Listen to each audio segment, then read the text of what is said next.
আসসালামু আলাইকুম রহমতুল্লাহি ওয়া বারাকাতুহু। দেশ ও বিদেশের, বাংলাদেশ ও সারা বিশ্বের সকল মুক্তিকামী স্বাধীনতাকামী মানুষের প্রতি উদাত্ত আহ্বান জানাচ্ছি। বিশেষ করে বাংলাদেশ বর্তমান অর্থনীতিকারী সরকার কেয়ারটেকার বলেন আর তত্ত্বাবধায়ক বলেন, বর্তমানে ডক্টর ইউনূসের সরকারের প্রতি আমি আহ্বান জানাচ্ছি। হাসিনার অনেক অপরাধ আছে।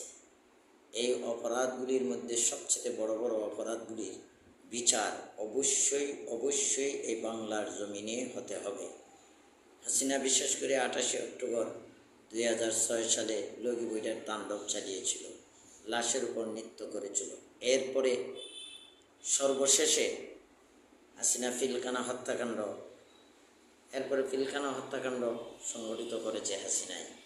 আমাদের দেশে 57 জন সেনা অফিসারকে সে হত্যা করে ক্ষমতার মসনদে আসীন হয়েছে। ক্ষমতাকে ফাঁকাফোক্তা করার জন্য কেয়ারটেকার সরকারের বিধান সে রহিত করেছে তার বিচারপতিদেরকে দিয়ে আদালতের মাধ্যমে। এই অপকর্ম, তারপরে বিনা ভোটের নির্বাচন, তারপরে 2024 সালে সে ডামি নির্বাচন, মানুষের গণতন্ত্রকে অপহরণ করে সে বারবার ক্ষমতার মসনদে আসীন হয়েছে। মানুষের প্রতি অত্যাচার, জুলুম, নির্যাতন করেছে, হত্যাকাণ্ড ঘটিয়েছে, গণ অত্যাচার চালিয়েছে, নির্বিচারে মানুষদেরকে পুলিশ প্রশাসন দিয়ে হত্যা করিয়েছে।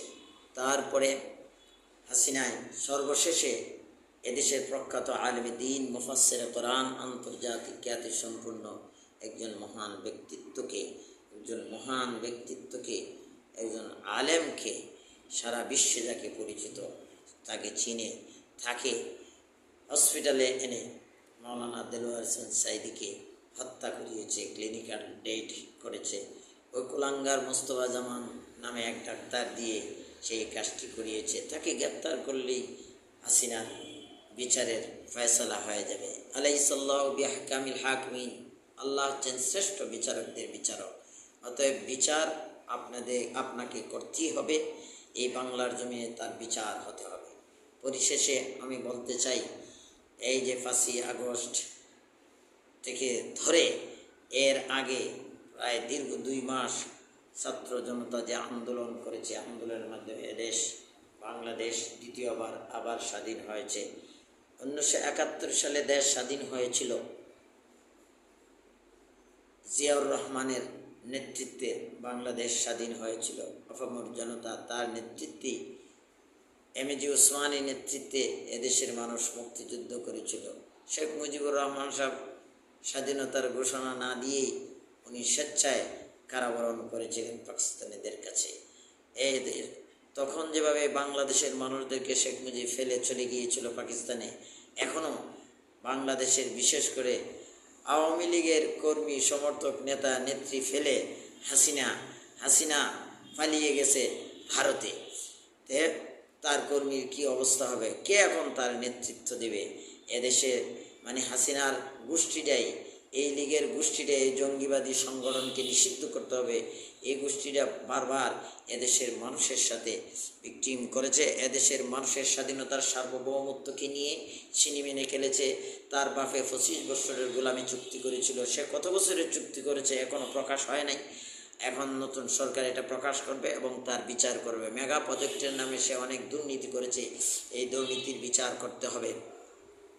তারপরে এদেশের মুক্তিগামী ছাত্র জনতার উপর সে নির্বিচারে হত্যা চালিয়েছে। অসংখ্য ছাত্রদেরকে সে হত্যা করেছে। দেশ আবার এই ছাত্রদের মাধ্যমে দেশ আবার দ্বিতীয়বার স্বাধীন হয়েছে। এই স্বাধীন সার্বভৌমত্বকে রক্ষা করতে হয়। এই জন্যই মেজর জলিল বলে গিয়েছিলেন, নবম সেক্টরের কমান্ডার মেজর জলিল বলে গিয়েছিলেন, অরক্ষিত স্বাধীনতা এই মূলত পরাধীনতা। স্বাধীনতা অর্জন করা যেমন সহজ, আবার স্বাধীনতা রক্ষা করা তার চেয়েও আরও কঠিন। অতএব আসুন আমরা সকলেই হাসিনার বিচারের মাধ্যমে, হাসিনার সকল অপকর্মের, সকল অপরাধের বিচারের মাধ্যমে, বিশেষ করে সাঈদী সাহেবের হত্যাকাণ্ড হত্যাকাণ্ডের বিচার অবশ্যই করতে হবে। 28 অক্টোবর লগি বইটার বিচার অবশ্যই করতে হবে। আরও বড় বড় বিচার আছে, পিলখানা হত্যাকাণ্ডের বিচার অবশ্যই করতে হবে।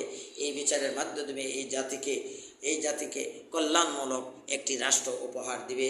বর্তমান সরকারের প্রতি আমার এই উদাত্ত আহ্বান, এই সরকার যেন এই জাতিকে ন্যায় ইনসাফ, ন্যায় নীতি আদল, ন্যায় বিচার করে এদেশের মানুষকে আবার শান্তির দিকে আনয়ন করবে। এটাই উদাত্ত আহ্বান। এই জাতির প্রতি আমার সালাম। এই জাতি যেন এই সরকারকে সমর্থন করে, এই সরকারকে সহায়তা করে, যাতে করে এই সরকার সুন্দরভাবে দেশ পরিচালনা করতে পারে। আল্লাহ পাক আমাদের সকলকে এই স্বাধীনতা রক্ষা করার সুযোগ করে দিক, এই স্বাধীনতা রক্ষা করার তৌফিক দান করুক। ওয়া আখির দাওয়ানা আলহামদুলিল্লাহি রাব্বিল আলামিন। আসসালামু আলাইকুম ওয়া রাহমাতুল্লাহি ওয়া বারাকাতুহু।